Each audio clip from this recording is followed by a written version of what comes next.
Welcome back. આગળ સમાચારોમાં વાત કરીએ તો રાજ્યના 17 જિલ્લાઓમાં આવતીકાલે જિલ્લા પંચાયતની સામાન્ય સભા યોજાવાની છે, જેમાં પ્રમુખ અને ઉપપ્રમુખ સહિત વિવિધ હોદ્દેદારોની વરણી પ્રક્રિયા હાથ ધરાશે। સાથે જ કારોબારી ચેરમેન અને દંડકની પણ પસંદગી કરવામાં આવશે। તાલુકા પંચાયતોમાં પણ સામાન્ય સભાઓ યોજાવાની હોવાથી અનેક જિલ્લાઓમાં રાજકીય માહોલ ગરમાયો છે અને પ્રમુખ મેળવવા માટે નેતાઓની દોડ તેજ બની ગઈ છે। તો આવતીકાલે 17 જિલ્લામાં સામાન્ય સભા મળશે।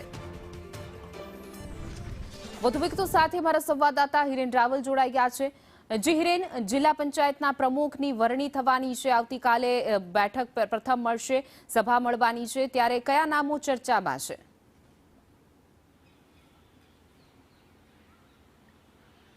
તો 17 જિલ્લામાં જિલ્લા પંચાયતોમાં પ્રમુખ સહિતના હોદ્દેદારોની પસંદગી પ્રક્રિયા ગઈકાલે પૂર્ણ થઈ ચૂકી છે। હવે આવતીકાલે અન્ય 17 જિલ્લાઓ છે એના માટેની આ પસંદગી પ્રક્રિયા છે।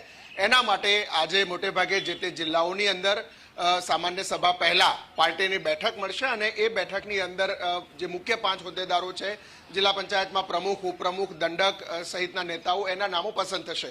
જે જિલ્લાઓ છે એના ઉપર નજર કરીએ તો ગાંધીનગર સહિતના જે જિલ્લાઓ છે, 17 જિલ્લાઓ છે એમાં નામો પર આજે જ મંજૂરી એમાં મળી જશે, જેમાં આણંદ, ગાંધીનગર, ખેડા, મહીસાગર, પાટણ, છોટાઉદેપુર, નર્મદા, નવસારી, રાજકોટ, સુરેન્દ્રનગર, વલસાડ, ભાવનગર, ગીર સોમનાથ, જામનગર, આ 17 જિલ્લાઓ એવા છે કે 17 જિલ્લાઓની અંદર આજે પાર્ટીની બેઠકમાં તમામ જે 5 હોદ્દેદારોના નામ છે જે બંધ કવરની અંદર પ્રદેશ હાઈકમાન્ડથી આવેલા છે એ નામો એને મંજૂરી આપી અને સહમતિથી આજે ઉમેદવારી પત્ર ભરવામાં આવશે અને આવતીકાલે સામાન્ય સભામાં સત્તાવાર રીતે એ દરેક જિલ્લાની અંદર 5 હોદ્દેદારોના નામો છે એની જાહેરાત કરવામાં આવશે।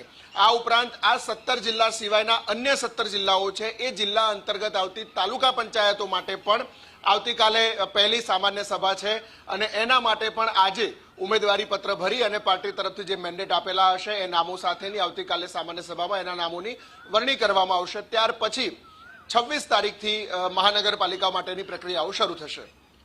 જી હિરેન, સમગ્ર માહિતી બદલ આપનો આભાર। 17 જિલ્લાઓમાં વરણી પ્રક્રિયા યોજાશે, સભા મળશે। આવતીકાલે 17 જિલ્લામાં સામાન્ય સભા મળવાની છે, ત્યારે પ્રમુખ અને ઉપપ્રમુખની વરણી કરવામાં આવશે। જિલ્લા પંચાયત પ્રમુખની વરણી પ્રક્રિયા યોજાશે, ઉપપ્રમુખ સહિત હોદ્દેદારોની પણ પસંદગી કરવામાં આવશે।